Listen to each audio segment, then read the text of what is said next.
coffee all over the place. I got this mug in Portugal. I know this is a Camino video, but I went to Portugal afterwards, and I kind of love it. So it's gonna be in the video right here the entire time.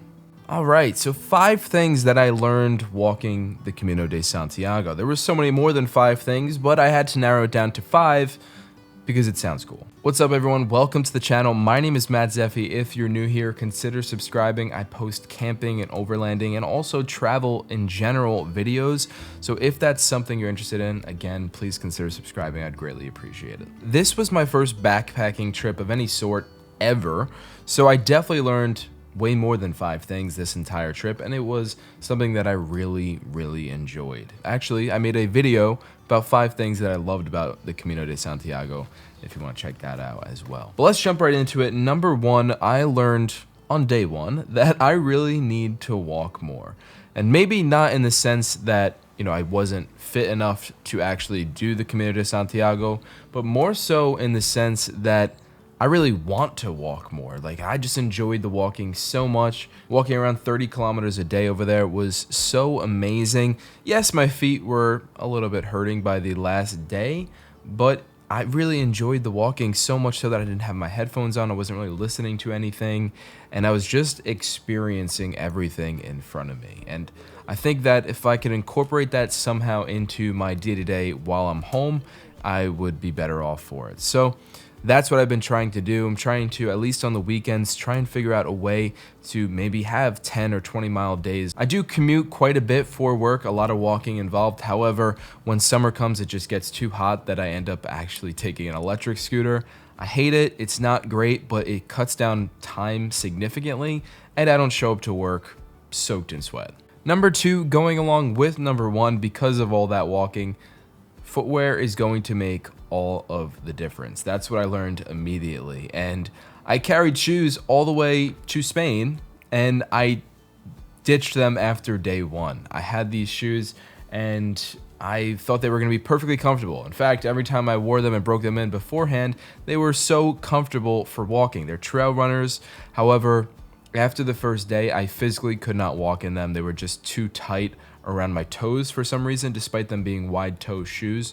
And then I switched to my sandals and walked the rest of the Camino in my sandals. They're hiking sandals, so they're not like, you know, flip-flops or anything like that, and they're my Bauer sandals. I've done hikes with them before, mainly because I've forgotten my hiking shoes in those scenarios, so I just stuck with the sandals. But I really like these sandals. I also have Teva hiking sandals that are great as well. I just like the freeing aspect of walking and hiking sandals. So all that to say, number 2, and what I learned by day 2 was that footwear was going to make all the difference. Everyone says that already, and you just don't really know unless you're doing those 30 kilometers or whatever it is that you end up doing. Number 3, perhaps this one is a little too cheesy, but I'm gonna say it anyway. I think I learned to trust people. I know that's hard to believe, but there were so many times when people would come up to you to strike up a conversation or just kind of be asking about what you're doing, especially if, for me, I was walking around filming everything and taking photos every 20 feet, and people asked about that, or people would just strike up conversations wherever, or even when you're staying in albergues. So I definitely learned to trust people, and that made a huge difference on the Camino. When in the albergues, you're sleeping not even 5 feet from the next person, if that. You know, coming from New York, we kind of have that sense of if someone comes up to you, you kind of turn away a little bit because you don't know what they're going to say to you. And I find that especially with other hiking scenarios that I've been in, I always tend to loosen up towards the end of the trip for the most part, because you just kind of get accustomed to everyone around you, and the Camino definitely has this effect of learning to trust the people around you, especially because you're kind of walking with the same people for days on end. Not only do you get to know them, but you also trust them. I don't mean that in a weird way where you're like giving them your credit card or something like that. I just mean like in the sense that, you know, they're not out to get you. Number 4, we probably could do with much less in our everyday. What I loved about the Camino was just how simple the days were. You kind of wake up, maybe you have breakfast or you wait for breakfast. I pretty much jumped right on the trail and I loved getting breakfast on the trail. And, you know, that's your day pretty much, just walking for 8 hours or something around that. And then you stop, eventually maybe eat again, and then go to sleep.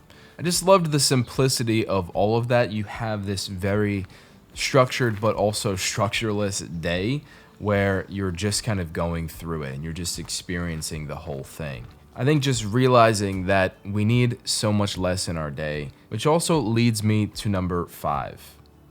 I learned that I need to chill the f out. And pardon my French there for a second, I just don't know how else to illustrate the fact that I really need to sometimes chill out. That's what I realized most while out on the Camino, that some days are just beautiful in their simplicity. There needs to be some days for a good walk, some good food, and also some good people. Well, I hope you enjoyed this video on the 5 things that I learned while walking the Camino de Santiago, but let me know in the comments what you learned while walking the Camino. I'm very curious, and I would love to see it. If you got anything out of this video or you just enjoyed it, make sure to click that like button and subscribe if you aren't already. Hit that notification bell so that you're notified every time I post. Thanks so much for watching. I'll see you out there on the road.